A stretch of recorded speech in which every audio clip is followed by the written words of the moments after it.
Hi everyone, and welcome to this week's episode of Relationship Talks. I'm your host Laurie Brooke, and together we will get to take a look at what goes on behind closed doors. Today I wanted to share with you a podcast recording that I did with Stel Coombe-Heath from the Wholesome Lifestyle Project.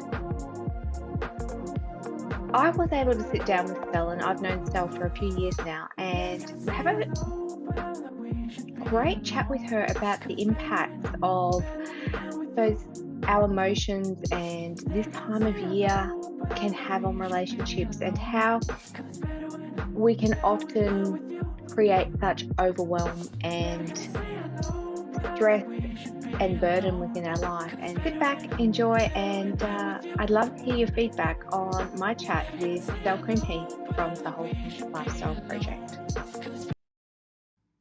And welcome back to another episode of the Beyond Overeating podcast. I'm your host, Stel Coombe-Heath. I'm a binge and emotional eating recovery specialist. And today I have a very special guest with me, Laurie Brooke. She's a real special friend of mine. So give her all a warm welcome. Hi, Laurie. Hi, Stel. Thank you for having me. It's such a pleasure. So Laurie and I, we've been internet friends for about 3-4 years now. And we always just have the most amazing chats, and we decided it's time that we actually recorded one formally. Beautiful. So I'm just quickly going to introduce Laurie, and then we'll get into the juicy stuff, because today we will be talking about relationship struggles and emotional eating. So Laurie is a conflict resolution coach, and I'm the emotional and binge eating coach. And obviously both our specialities is in the relationship. One is Laurie's is with another person, and mine is with food. So I think that's why we always have such great conversations. Absolutely. We've got a lot that we can relate to. Yeah. So I'm just going to read a bit about Laurie, so you can kind of like get to know a little bit more about what she does, and then we'll get into the juicy stuff in the conversation. So Laurie Brooke is a mediator and conflict resolution coach from the Relationship Architect. I love that. Like when I saw that, I was just like, that is such a cool name.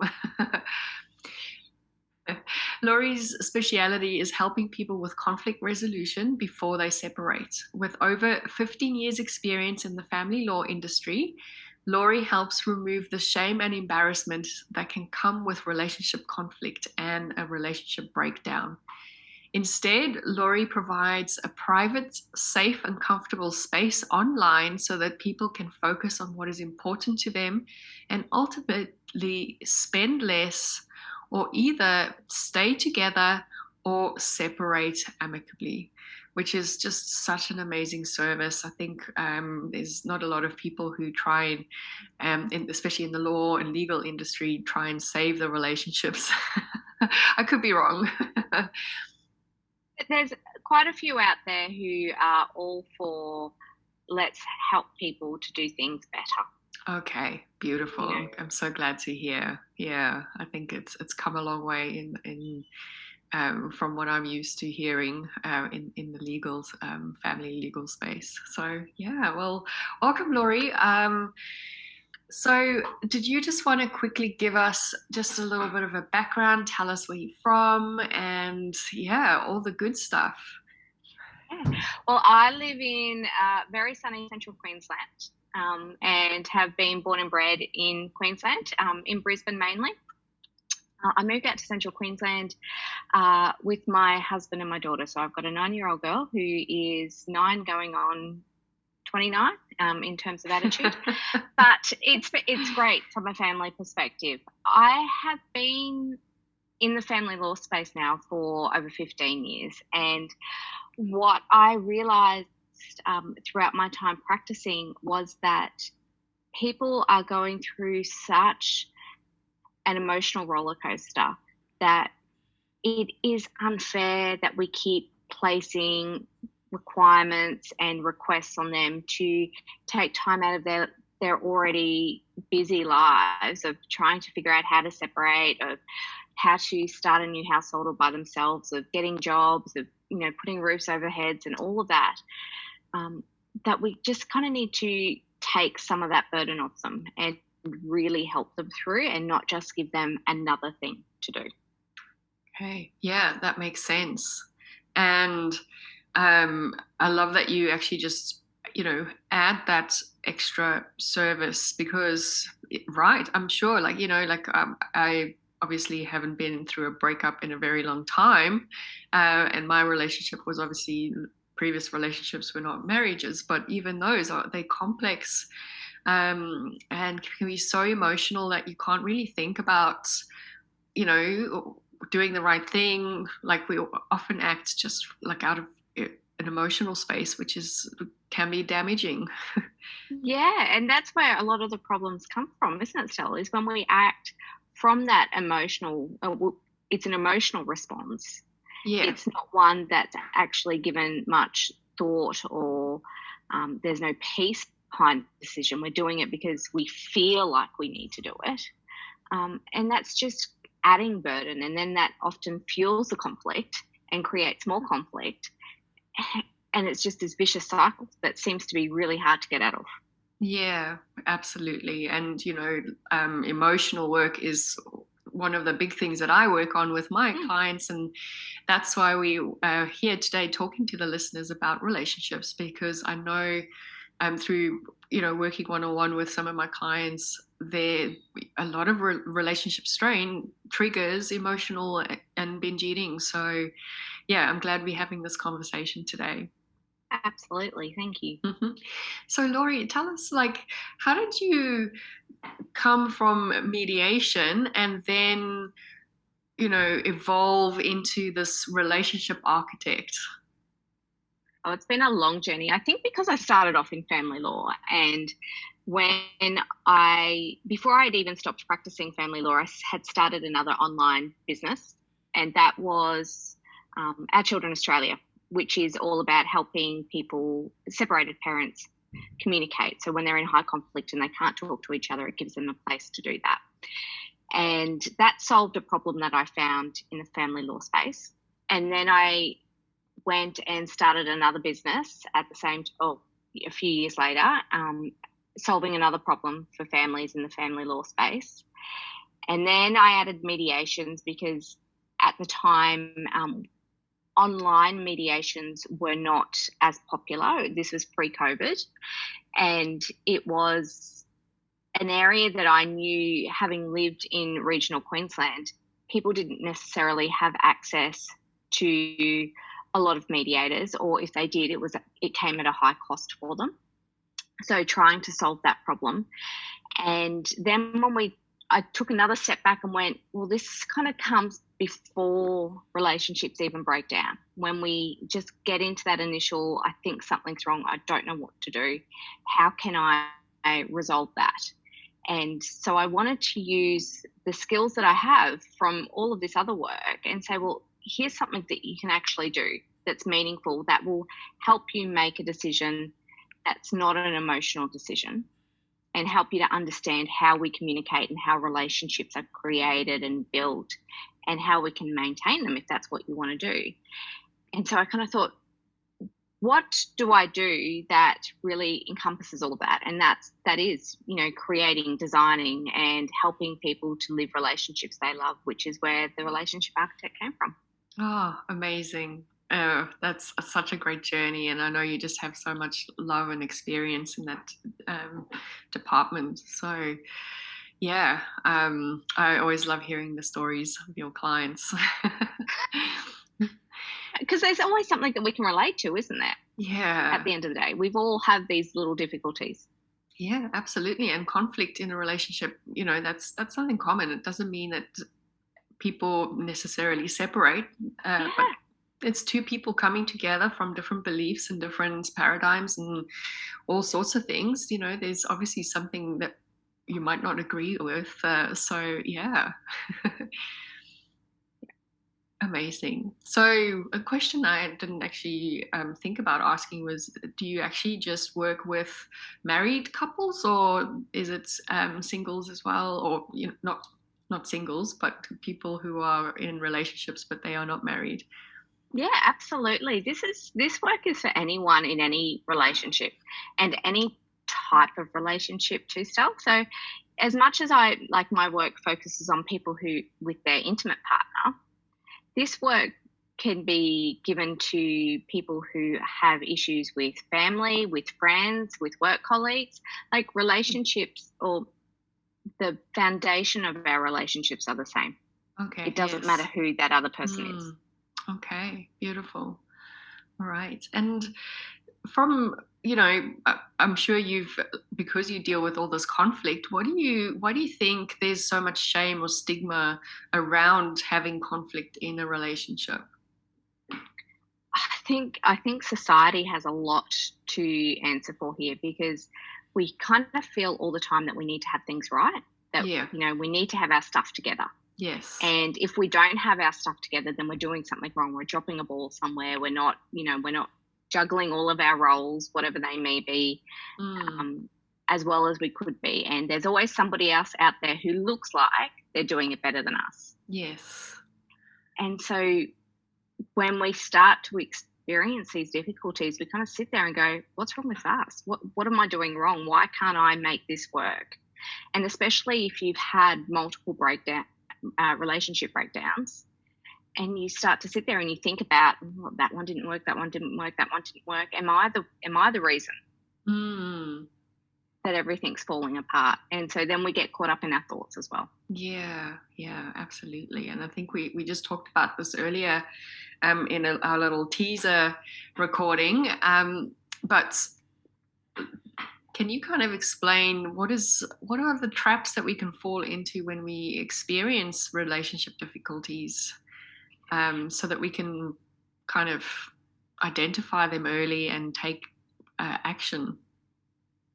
I think the biggest difficulty is when you start to think that there's an issue, and instead of actually stopping and taking stock of what's going on and actually looking at whether it is an issue or whether it's just you're having a bad day, or they're having a bad day, or whatever the case may be. And then you get caught up in your thoughts and you start to think. And when you're getting caught up in your thoughts, you're looking for evidence that, yes, there's an issue. And so you're finding it because that's what you're looking for. And then you're creating all the feelings that are associated with that. And so then all of a sudden your gut's telling you, oh, no, this isn't right. There's something going on in the relationship. They don't love me anymore, or they think, that I'm doing something wrong. And so it just spirals out of control. Yeah. And we need to stop and take a step back before all of that happens. Okay. Yeah.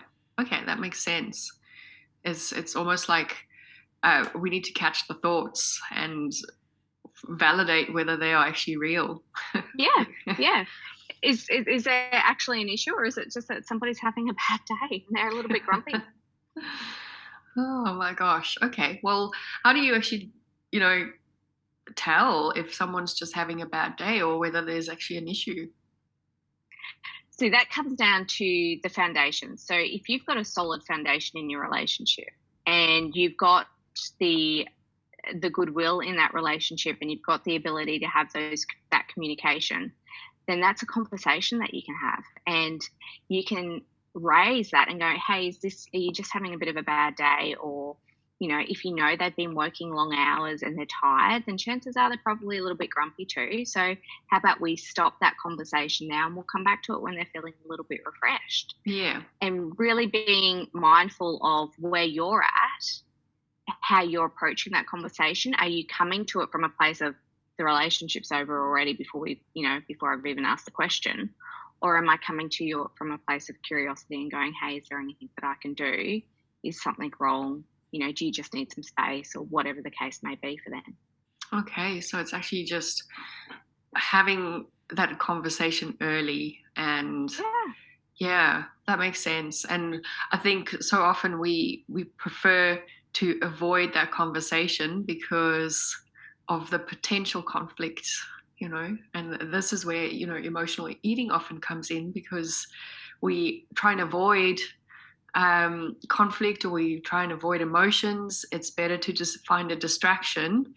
And, you know, distractions can be anything. Like it could be Netflix marathons, or, you know, having 2 extra glasses of wine, or, you know, and some people just lean to food. Yep.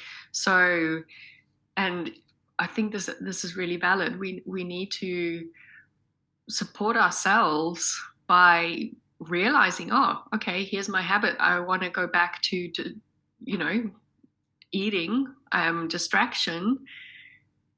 What can I do differently here? How can I have that conversation? And you're right. I think if the foundation is solid, you are able to really have that open conversation, Yep. instead of avoiding it. Yeah, absolutely. But then I think the next step after all of that too is trusting the response. Yes. And not, you know, when somebody says, no, it's okay, everything's okay, I'm just, you know, whatever, frustrated, upset, angry, irritable, whatever the case may be, then not going, oh, you know, he said he's okay, but he really isn't. Yeah. And then looking, because the minute you start thinking that, then you're looking for evidence. You're looking for evidence. Yes, absolutely. All right. Yeah. And that's great. I think, often we try and find, and this is just the beauty of our mind, right? It goes into that negative thought spiral, like we were talking about, and it's just crazy. It is. And then we try and, you know, we can hide our feelings and start eating to hide our feelings, or having those Netflix binges just to try and, you know, control our emotions, which are all being spiraled because of our thoughts. Yeah. Yeah. So true. Beautiful. So, we've started touching on the emotional eating stuff here, but like, I'm sure you've seen this quite often where, these conflicts in relationships actually result in some emotional eating or emotional responses. How has relationship conflicts affected emotional eating from your experience? I get so many people who do, I think, I call it the Hollywood response. The relationship breaks down, so they go and grab a tub of ice cream, or they go and grab a block of chocolate, and they sit in front of the movies and they watch those romantic dramas, and then you know, they bawl out. It's the Hollywood response, because that's what the movies have shown us how to handle these relationship breakdowns. And it's just, as opposed to kind of taking stock and really being in the driver's seat and taking back control of, well, okay, my relationship may have broken down, but what can I do differently? How can I get through this? And what's the plan?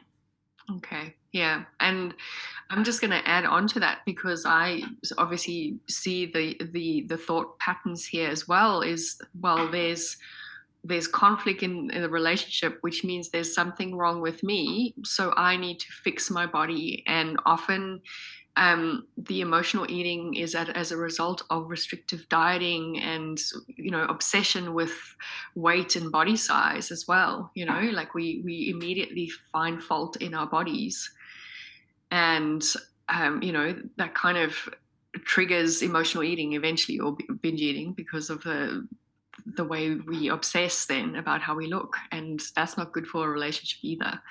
No, not at all. And it's not good for you. Yeah. You know, your own relationship with yourself.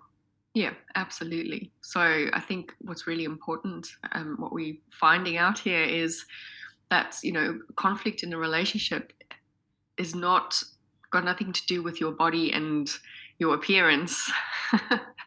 Absolutely not. And most probably also not you as an individual. There's probably just different points of view. There's nothing wrong with you for having a point of view, and there's nothing wrong for the other person for having their point of view. It's just about finding a middle ground, I guess.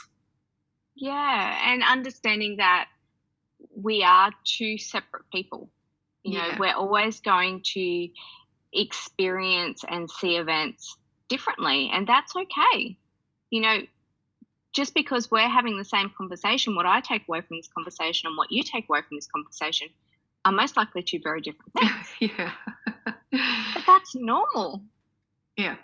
That's 100% normal. Even identical twins have different experiences from the same conversation. So, yeah. And that, what you find is that when you go back and you start talking about, well, when we had this conversation, this is what we said, this is what we agreed, and the other person's like, no, that's not what I remember. That's not. And then, well, you're lying. You're making it up. You're misinterpreting it, and it just then spirals again because we kind of feel like our way is the right way. What we heard is the truth. It's this, no ifs or buts about it. That's what was said, but that's our truth. It's not the other person's truth. Yeah, so true. And it's interesting because I've seen certain conflicts, especially at the workplace, that got kind of out of hand. Which is always interesting. But then you can see the different, like from an outside perspective, like you could see the filtering coming in. This person said this, or this person did this, and the other person has a completely different viewpoint of that. And you can see sometimes it's more of an emotional thing than what actually happened. Like the emotions override, and we almost see an illusion of what really happened. Well, we see it through the lens of all of our past experiences. Yeah, so true. Yeah. So, Laurie, how can we actually support ourselves if we find ourselves in conflict in any relationship? Doesn't have to be romantic. Like, how would you say we support ourselves as the individual in this conflict? I think the first thing is to take that step back. So identify what the issue is, take that step back, and then start to look at it from an objective point of view. And sometimes that is really, really, really hard. And one of the best ways to do it is to kind of leave it alone completely. Go away, it could be 5 minutes for you, it could be a day, it could be longer. There's no set time frame here, but to stop thinking about the actual issue because you're not thinking about it to create more arguments to support whatever position you think it should be. Okay, but once you've been able to stop thinking about it, then come back and actually have the conversation. Is it actually important to you? You might find that, after a day of not thinking about it, you come back and go, oh, I don't really care about that at all. And so it's not an issue for you. But it's about understanding yourself and why it became an issue for you in the first place. Yeah. Okay. And I guess also from the other person's point of view, just taking a step back and maybe seeing it from their perspective as to why something became an issue for them. Yeah. If there is an issue for them. But sometimes we're creating that issue ourselves. Yes. Yeah. Amazing. I love this. So tell me, what is your philosophy around relationships? How do you see, I don't want to say the perfect relationship because I don't think there is such a thing, but how do you, what is your take on relationships and how they should kind of flow, if that's the right word? I think relationships for me is where two people in whatever relationship it is, and because there are different types of relationships, I suppose the levels are going to be different, but there has to be an element of being able to be raw and vulnerable and real. You've got to be able to be your true self in that relationship. Yeah. And obviously, if you're in a workplace, that relationship is going to be very different. You're not going to be sharing all of your deepest, darkest thoughts. You have to have that professional aspect over the top. But you need to be able to express your feelings, and you need to be able to do it in a way that you know is not going to be used against you. Because the minute that you start doing point scoring or blaming, keeping tab, they got that a bit like, the little child's behavior of well, they got that little bit more in that cup than I did. They, I want the exact same amount. And so you want to be able to see a relationship of two people bringing their gifts, being individuals, coming together, but also working together to create that relationship as another entity, for want of a better word. Beautiful. I love that. Yeah. Raw, real, and what was the last one? Vulnerable. Yeah, absolutely. I think that is like, I found that in my relationship with Wayne, he allowed me the space to be vulnerable and raw and just be myself. But then he'll also, like, I trust him enough and his opinion to tell me when I am out of line, and not my behavior, but my thinking. I'll go to him and I'll, say something to him, and if he says, no, Stel, like, you haven't considered this, I actually trust his opinion. And I think that's great about my relationship with him, is we give each other that space, but we also give each other a gentle reality check if we need it. Yeah. It's a bit like, I like to refer to our relationships as the safety net. So, we walk that tightrope, and if we fall off, our relationship's there to catch us. Yeah. Oh, yeah. That's so cool. I love that.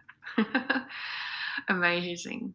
So, Laurie, thank you so much for chatting to us today about this. I think relationships are so important. Everything in life is a relationship, and so thank you for all your beautiful advice and your knowledge. I really appreciate it. And you actually mentioned that you might have a gift for everyone tuning in.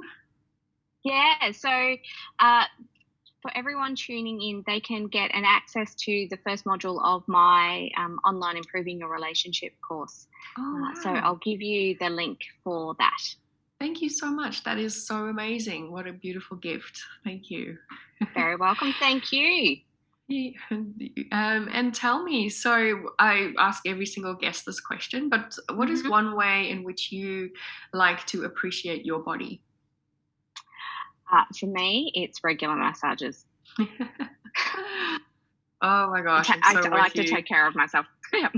Yeah, absolutely. There's nothing better than just like having that like beautiful tissue massage and just relaxing. Yep. It takes care of me every day, so I've got to give some love back. Yeah. And one thing that I find difficult is to switch off on the table. And I normally have to give myself a little pep talk. It's like, now, Stel, you are here to relax, so stop thinking about work. Yeah, it can be hard. Oh, but it is so rewarding. Well, thank you, Laurie. And just lastly, did you want to just share with everyone where they can find you if they do feel like there's an early warning of a relationship breakdown or just conflict? Where can they find you? So you can find me on Facebook and Instagram. It's My Relationship Architect, or the website is www.therelationshiparchitect.com.au. Beautiful. Well, yeah, if anyone's watching the video here on YouTube, you'll see Laurie's contact details very cleverly on her background. It's so clever. But I will pop all that information into the show notes as well. Please reach out to her. Don't let things get out of hand, especially if you know this is going to affect your relationship with food later on. I always say the way you do one thing is how you do something else. So if you are finding yourself emotional eating, it might be because of what's happening in your other relationships. So please reach out to Laurie and let her guide you into the best possible solution out of conflicts. Thank you so much, Stel. It was so lovely to have you, my love. And yeah, I can't wait for us to catch up again over a Zoom coffee. Absolutely. Speak to you soon. Thanks for being here. Bye. And thank you so much for listening to this week's episode of Relationship Talks. If you can, I would love for you to jump on and leave a review. And whilst you are at it, don't forget to like and subscribe to our YouTube channel. Please join me again next week when we get to take a look behind closed doors at someone else's relationship. But until then, I am your host, Laurie Brooke, and remember the choice is yours, so make today and the week the very best it can be.